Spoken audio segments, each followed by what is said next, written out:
Hujan rintik-rintik membasahi jalanan pasar Jakarta malam itu. Lampu-lampu toko mulai padam. Pedagang menggulung tenda dan mengemasi barang dagangan mereka. Tapi di sudut barat pasar, ruko milik kakak kandung Lektor Mayor Teddy masih terang. Ruko sederhana yang menjual alat elektronik itu menjadi sumber nafkah bagi keluarga kecil yang jujur. Di dalam, sang kakak sedang menyusun stok barang, sementara istrinya menidurkan anak mereka di lantai atas. Tak ada yang menyangka malam itu akan berubah menjadi mimpi buruk. Tiba-tiba, suara sepeda motor menderu liar menghampiri. Sekelompok preman bertato, mengenakan jaket kulit dan menyandang besi serta botol kaca, berhenti di depan ruko. Mereka bukan pendatang baru.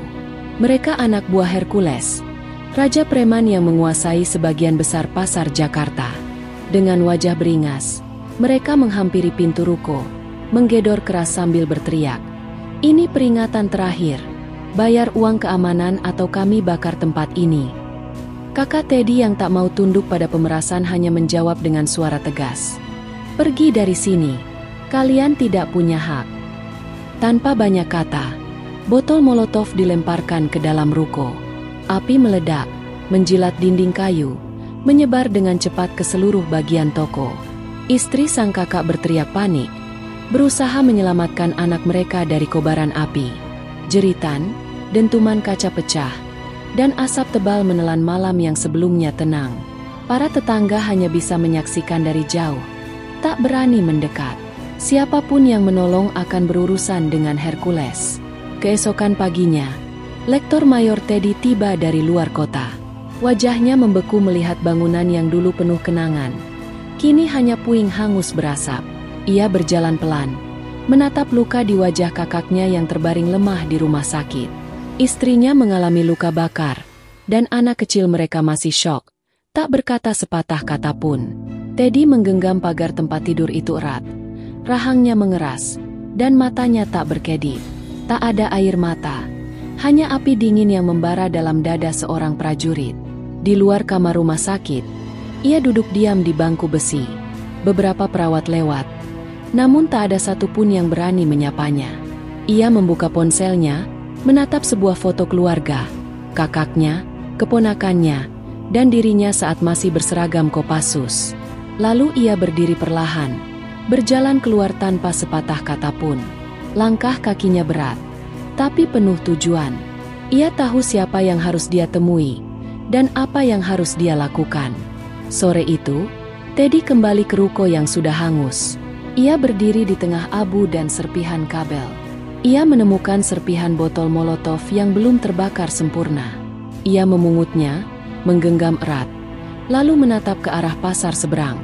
Para pedagang yang melihatnya hanya terdiam, tahu bahwa lelaki itu bukan orang sembarangan. Mereka tahu, badai akan datang. Di dalam pikirannya, satu suara bergema tanpa henti. "Kau boleh hancurkan bangunan ini, tapi kau tak akan pernah bisa menyentuh keluargaku tanpa dibalas." Api dendam itu sudah menyala. Dan bagi Teddy, ini bukan sekadar pembalasan. Ini adalah perang pribadi. Pasar Jakarta yang semula menjadi denyut nadi ekonomi rakyat kecil kini berubah jadi wilayah kekuasaan yang mencekam. Di setiap sudut lorong pasar, selalu ada mata-mata Hercules yang berjaga, memantau siapa saja yang menolak tunduk. Preman-preman berbadan kekar, bertato, dan bersenjata tajam mondar-mandir seperti pemilik wilayah. Tak ada pedagang yang berani membantah. Semua dipaksa menyerahkan uang keamanan mingguan. Yang membangkang, seperti kakak Teddy, dibungkam dengan kekerasan dan pembakaran. Teddy berdiri di atap salah satu bangunan tua yang menghadap ke pasar. Matanya menelusuri setiap gerak-gerik para preman di bawah. Ia telah menanggalkan segala identitas militernya. Tidak ada pangkat, tidak ada seragam. Kini ia hanya seorang lelaki biasa, namun dengan kemampuan luar biasa. Ia bukan lagi bagian dari satuan resmi, tapi jiwanya masih tentara. Dan medan tempur barunya adalah pasar rakyat yang dijajah preman.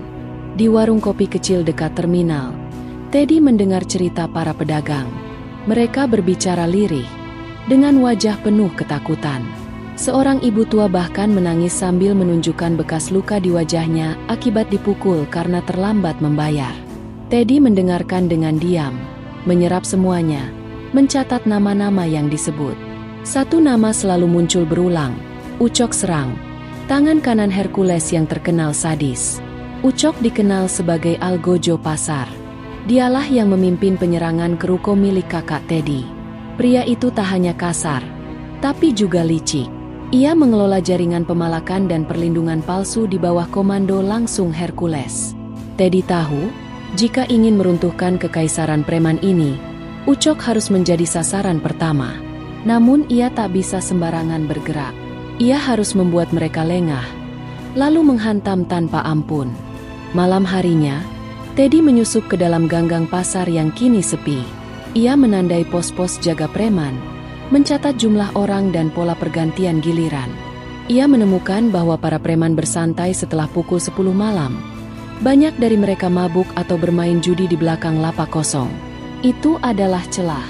Celah yang cukup bagi seorang mantan Kopassus untuk mengacaukan sistem. Dengan senjata seadanya, tali nilon, pisau tempur tua, dan sebotol semprotan lada, Teddy menyelinap mendekati titik rawan. Ia bukan pembunuh, tapi ia tahu bagaimana membuat musuh lumpuh, ketakutan, dan meninggalkan pos.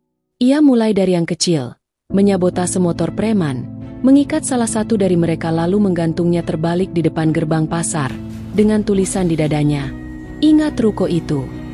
Keesokan paginya, pasar geger. Preman-preman marah dan kalang kabut. Mereka menyebar mencari siapa pelakunya. Namun tak ada saksi, tak ada jejak. Ucok Serang memaki anak buahnya dan memerintahkan pengawasan lebih ketat. Tapi diam-diam, rasa takut mulai menyusup ke hati mereka. Ini bukan pekerjaan orang biasa. Mereka tahu, ada sesuatu yang datang. Sesuatu yang tak bisa mereka kendalikan dengan otot atau ancaman. Teddy, dari kejauhan, mengamati semua itu. Senyum tipis muncul di wajahnya. Ia tidak sedang bermain-main. Ini bukan peringatan. Ini adalah awal dari operasi balas dendamnya.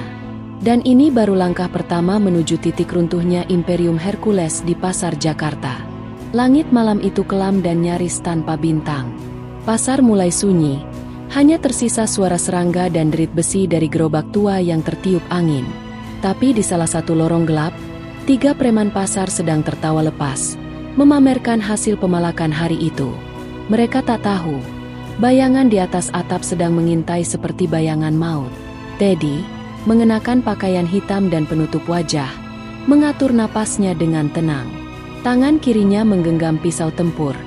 Tangan kanannya siap dengan tali pengikat. Saat suara tawa memuncak, Teddy melompat turun dari atap, mendarat tanpa suara di belakang salah satu preman. Dalam hitungan detik, dia menekuk leher satu orang hingga pingsan, menendang lutut preman kedua hingga roboh, dan menyumpal mulut preman ketiga dengan potongan kain. Ketiganya dilumpuhkan dalam waktu kurang dari 30 detik. Tak ada jeritan, tak ada saksi mata. Yang tertinggal hanya bisu, kecepatan, dan kemarahan seorang tentara. Teddy menyeret tubuh-tubuh tak berdaya itu ke dalam lapak kosong bekas gudang.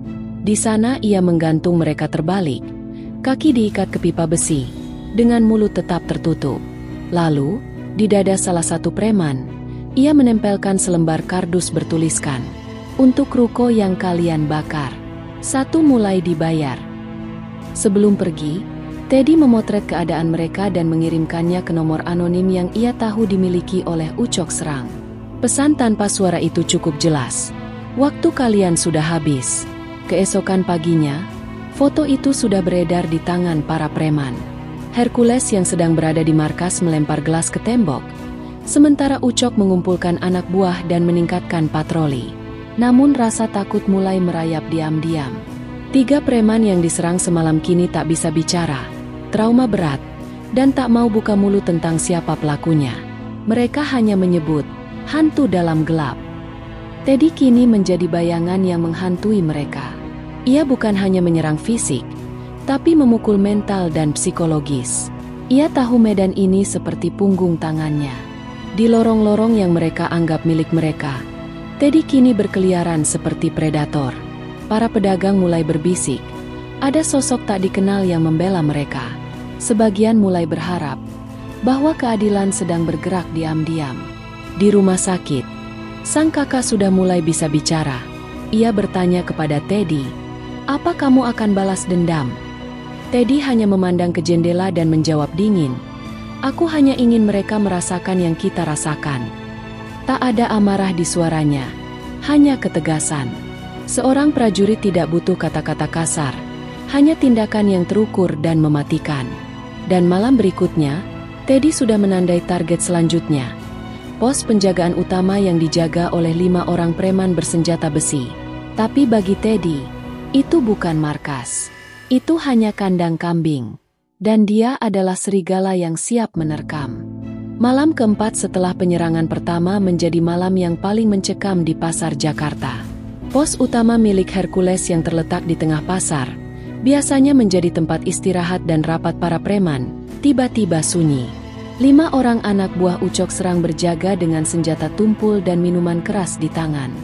Mereka tertawa lepas, mencoba menutupi ketegangan yang sudah menular di antara mereka sejak munculnya bayangan malam yang menculik teman-teman mereka. Tapi dalam hati, masing-masing dari mereka tahu, mereka sedang diburu. Teddy sudah berada di seberang jalan, mengamati dari balik tumpukan kardus dan puing kayu.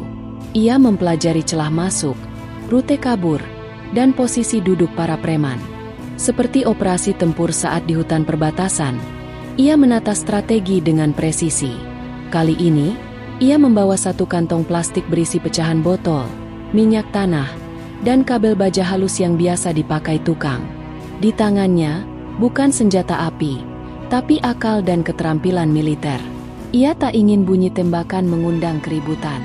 Ini harus bersih, senyap, dan menakutkan. Beberapa menit sebelum tengah malam, lampu pos utama tiba-tiba mati. Sekering diputus Teddy dari luar, membuat preman-preman di dalam panik. "Siapa matiin lampu?" teriak salah satu dari mereka. Dalam kepanikan itu, Teddy melempar botol berisi minyak ke arah pintu, membuat genangan tepat di depan pintu masuk. Saat salah satu dari mereka keluar, kakinya terpeleset dan tubuhnya terhempas keras ke lantai. Sebelum dia bisa berdiri, bayangan hitam menerjangnya. Sebuah tendangan telak ke dada membuatnya tak sadarkan diri. 3 preman lainnya berhamburan keluar. Tapi tali baja yang sudah dipasang Teddy di tiang-tiang pasar menjegal langkah mereka. Tubuh mereka terjatuh bersamaan. Dan saat mencoba berdiri, semburan semprotan lada memenuhi wajah mereka. Jeritan mulai terdengar. Tapi dengan cepat dihentikan pukulan keras dan gerakan presisi yang hanya bisa dilakukan oleh orang terlatih. Hanya tersisa 1 orang yang berhasil lari, namun Teddy sengaja membiarkannya hidup, karena rasa takut dari saksi jauh lebih beracun daripada mayat. Keesokan paginya, suasana pasar berubah drastis. Pos utama ditemukan porak-poranda. 4 preman babak belur terikat di tiang bendera, dengan tulisan besar di tembok belakang, "Balas untuk darah keluarga." Orang-orang mulai berdatangan, memotret, dan menyebarkan ke media sosial. Nama Teddy belum terungkap, tapi sosok tak dikenal yang melawan Hercules kini mulai dijuluki bayangan Ruko. Ucok serang naik pitam. Ia menuduh ada pengkhianat di dalam organisasinya. Ia menyuruh semua anak buahnya memakai senjata tajam dan membagi wilayah patroli menjadi 3 zona. Ia juga mulai menyuap beberapa polisi untuk mencari siapa pelaku sebenarnya. Tapi di balik segala kekuatan itu, Ucok tak bisa menyembunyikan kenyataan. Pasukannya mulai ketakutan. Mereka bukan lagi pemburu, mereka sedang diburu. Sementara itu, Teddy kembali ke tempat persembunyiannya, sebuah rumah tua bekas gudang logistik. Ia duduk diam di bawah lampu temaram, memeriksa luka kecil di lengannya akibat lemparan besi tadi malam. Tapi luka itu tak ada artinya dibandingkan luka yang ia simpan dalam hati. Luka saat melihat keponakannya menangis ketakutan, saat melihat kakaknya terbakar. Ia tahu, perang ini belum selesai. Ia baru memulai, dan target utamanya masih berdiri tegak, Hercules. Hercules, sang raja preman yang selama ini merasa tak tersentuh, mulai merasakan ada ancaman nyata yang mengusik tahtanya. Laporan demi laporan dari anak buahnya membuatnya geram. Pos utama dihancurkan, pasukan dipermalukan, dan tidak ada satupun yang tahu siapa pelakunya. Di ruang gelap markas besar mereka, Hercules menghantam meja dengan kepalan tangan hingga retak. "Kalau polisi tak bisa cari dia, kita paksa dia keluar sendiri," ujarnya sambil menatap tajam ke arah Ucok Serang. "Maka diputuskan, sebuah umpan harus disebar, dan pasar akan dijadikan perangkap." Namun Teddy, sang mantan Kopassus, sudah lebih dulu memikirkan itu. Ia tahu Hercules pasti akan bereaksi dan memasang pancingan. Maka sebelum mereka bisa menjebaknya, Teddy lebih dulu menyusun skenario. Ia menyamar menjadi pedagang baru, membuka lapak kecil berisi barang-barang elektronik murah, tiruan dari bisnis kakaknya yang dulu. Ia sengaja menempatkan lapak itu di sudut pasar yang rawan, dekat dengan zona pemalakan paling aktif. Lapak itu adalah jebakan yang dirancang dengan presisi seorang militer. 2 hari kemudian, tepat seperti yang diperkirakan Teddy, 3 preman mendatanginya. Mereka tertawa, menanyakan izin keamanan, dan menantang dengan nada menghina. Teddy menunduk, berpura-pura takut, lalu menjawab pelan, "Beri saya waktu sehari." Preman-preman itu tertawa lebih keras dan mengancam akan kembali malam nanti. Tapi mereka tak tahu, Teddy sudah menyiapkan ruko kosong di belakang lapaknya, lengkap dengan jebakan senyap, tali kawat di pintu masuk, gas semprot, dan kayu rangkap yang bisa menjatuhkan mereka dalam satu hentakan. Malam harinya, preman-preman itu kembali seperti dijanjikan, membawa 1 tambahan orang dan sebuah pentungan besi. Mereka masuk ruko belakang untuk menagih janji, dan disitulah neraka dimulai. Saat pintu ditutup, tali kawat mengikat kaki mereka dan kayu berat menghantam bahu mereka dari atas. Dalam sekejap, ruangan gelap itu berubah jadi arena eksekusi. Teddy muncul dari bayangan, menghantam satu demi satu, mematahkan tulang tanpa ampun. Tapi 1 orang ia biarkan hidup lagi, sama seperti sebelumnya, untuk menyebarkan rasa takut. Tubuh ketiga preman itu dilempar keluar ruko, di hadapan para pedagang yang baru saja membuka lapak dini hari. Mereka semua terkejut melihat luka lebam dan tangan terikat, serta pesan yang ditempel di dada salah satu korban. "Aku bukan bayangan. Aku ada di tengah kalian." Kini, nama Teddy semakin menjadi-jadi di telinga para pedagang. Mereka mulai menyebutnya dengan hormat sebagai singa pasar, prajurit tanpa nama yang turun dari langit untuk membela mereka dari cengkeraman iblis jalanan. Ucok Serang semakin gelisah. Ia sadar bahwa ini bukan lagi perang biasa. Lawannya bukan pedagang biasa, bukan mantan preman. Ini adalah seseorang dengan pelatihan tempur, strategi, dan ketenangan yang luar biasa. Ia menyampaikan kabar itu langsung pada Hercules. Hercules mendengarkan dengan rahang mengeras. Lalu ia berdiri dan berkata dengan suara berat, "Kalau dia ingin perang, kita beri dia perang. Aku sendiri yang akan turun ke pasar." Dan bagi Teddy, itulah yang dia tunggu. Ia tahu, jika Hercules muncul langsung, maka babak akhir dari dendam ini akan segera dimulai. Tapi ia juga sadar, lawan yang satu ini bukan sekadar preman jalanan. Hercules adalah legenda kriminal. Dan untuk menjatuhkan legenda, Teddy harus menjadi lebih dari sekadar mantan tentara. Ia harus menjadi mimpi buruk terakhir yang akan dikenang sepanjang hidup Hercules. Suasana pasar Jakarta berubah total sejak kabar bahwa Hercules sendiri akan turun ke lapangan. Para pedagang merapatkan lapak mereka lebih awal. Banyak yang memilih tutup sementara. Ketakutan melayang di udara seperti kabut tipis. Bukan hanya karena nama besar Hercules yang selama ini ditakuti, tapi karena kini 2 kekuatan besar sedang saling memburu di tempat yang sama. Satu adalah Raja Preman yang memimpin dengan teror.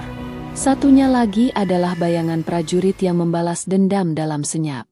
Pagi itu, Hercules datang dengan puluhan anak buah. Konvoi motor menderu keras, mengguncang jalanan pasar. Pria bertubuh besar itu turun dari motornya dengan jaket kulit terbuka, dada penuh tato, dan sorot mata yang menyala penuh amarah. Di sampingnya, Ucok Serang membawa senjata tajam terselip di pinggang. Mereka berjalan menyusuri lorong-lorong pasar dengan langkah berat dan suara ancaman di setiap sudut. "Siapapun yang bantu bayangan itu, akan kami bakar hidup-hidup," teriak Ucok. Teddy menyaksikan semuanya dari balik lapak tua yang sudah lama ditinggalkan.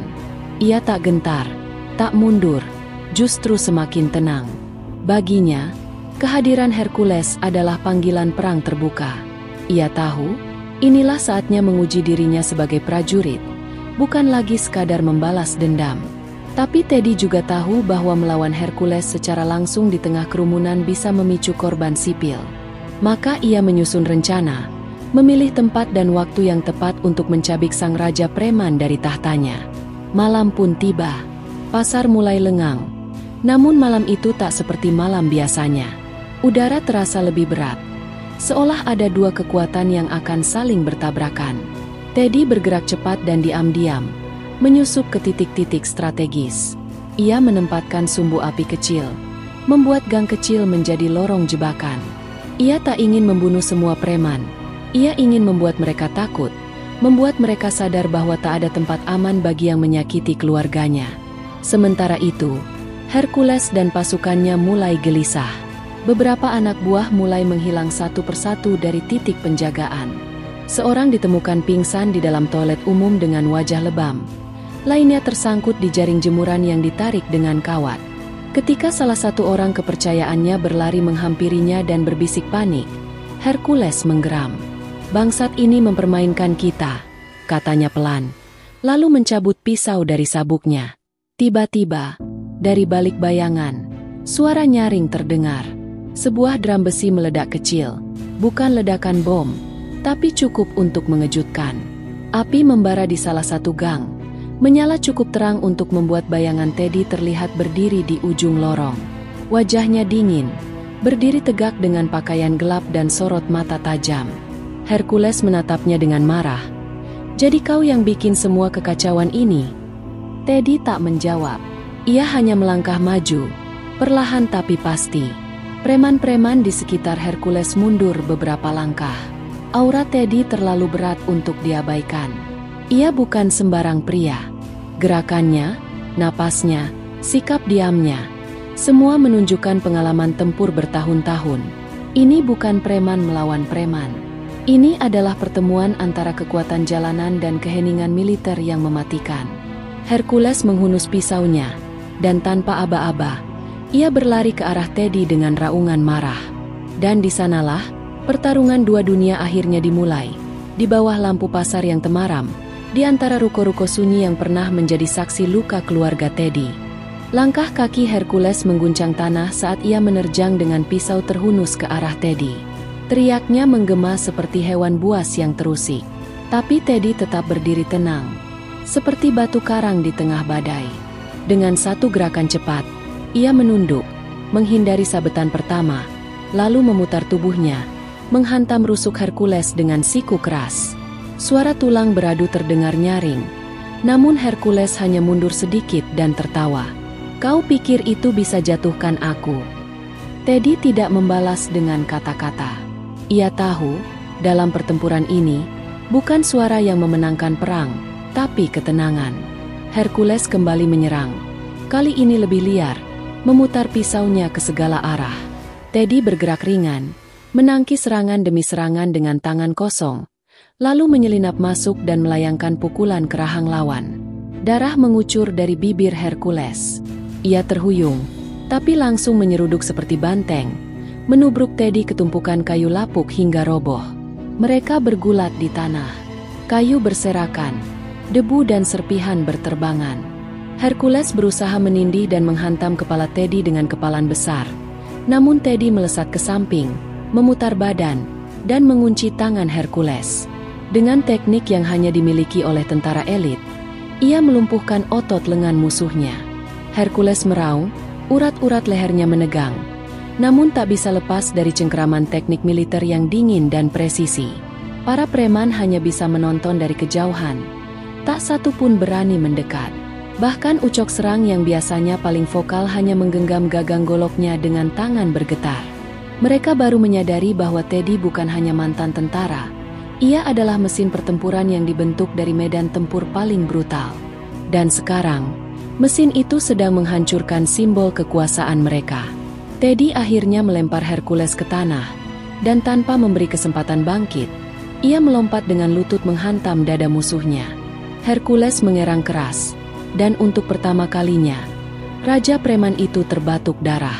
Ia mencoba berdiri, tapi lututnya gemetar. Teddy berdiri di hadapannya.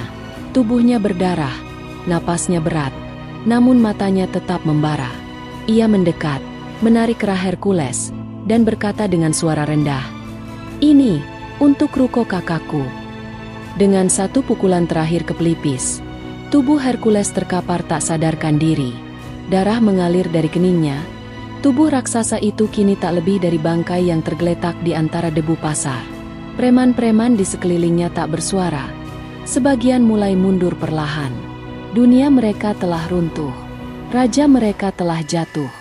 Dan yang menjatuhkannya bukan sepasukan polisi, bukan kelompok rival, melainkan satu orang, satu prajurit, satu bayangan bernama Teddy. Teddy menatap mereka semua, lalu berbalik tanpa berkata sepatah kata. Ia berjalan melewati lorong yang dulu jadi tempat pemalakan, kini sunyi tanpa perlawanan. Dan di lorong itu, langkahnya seperti gema akhir dari tirani yang telah lama mencengkeram pasar Jakarta. Subuh menyelimuti pasar Jakarta dengan kabut tipis, menyembunyikan jejak-jejak pertarungan malam tadi. Di tengah lorong yang masih sepi, tubuh Hercules masih terkapar, dikelilingi anak buahnya yang terdiam, tak tahu harus lari atau bertahan. Beberapa di antara mereka mulai menyeret tubuh sang Raja Preman menjauh dengan ketakutan, tak lagi menunjukkan kebanggaan. Lektor Mayor Teddy telah menjatuhkan simbol kekuasaan yang selama ini mereka junjung dengan ketakutan, dan itu ia lakukan sendirian, tanpa senjata api, tanpa pasukan, hanya dengan kehendak dan kehormatan. Di ujung lorong, Teddy berjalan pelan, pundaknya sedikit membungkuk karena luka dan kelelahan. Namun setiap langkahnya adalah pesan yang tak terucap, bahwa tidak ada tempat di negeri ini bagi kejahatan yang menyentuh keluarga. Para pedagang mulai keluar satu persatu dari balik pintu dan lapak, menatap punggung Teddy yang menjauh. Tak ada sorak-sorai, tak ada tepuk tangan, yang ada hanya keheningan penuh hormat. Seolah mereka tahu bahwa yang baru saja terjadi adalah sejarah yang tak akan dilupakan. Ucok Serang, yang selama ini paling setia kepada Hercules, hanya bisa menatap kosong. Ketika matanya bertemu dengan tatapan Teddy sejenak, ia mundur satu langkah. Ia tahu, jika ia nekat menyerang, nyawanya tak akan berarti apa-apa. Teddy hanya menatapnya sekali, lalu melangkah pergi, tidak karena belas kasihan, tapi karena pertempurannya sudah selesai. Tujuannya bukan pembantaian, melainkan penegakan harga diri. Dan dendam itu kini telah lunas. Beberapa hari kemudian, ruko milik kakaknya mulai dibangun kembali. Para pedagang gotong royong, menawarkan bantuan tanpa diminta. Sang kakak, meski masih belum pulih sepenuhnya, tersenyum untuk pertama kali setelah tragedi itu. Teddy duduk di depan ruko itu dengan keponakannya di pangkuan. Bocah itu memandangnya dan bertanya polos, "Paman, mereka nggak bakal datang lagi, kan?" Teddy hanya menggeleng pelan, lalu mengusap kepala si kecil. "Tidak lagi, selama paman masih ada." Di dinding luar ruko yang baru, seseorang menggambar mural kecil.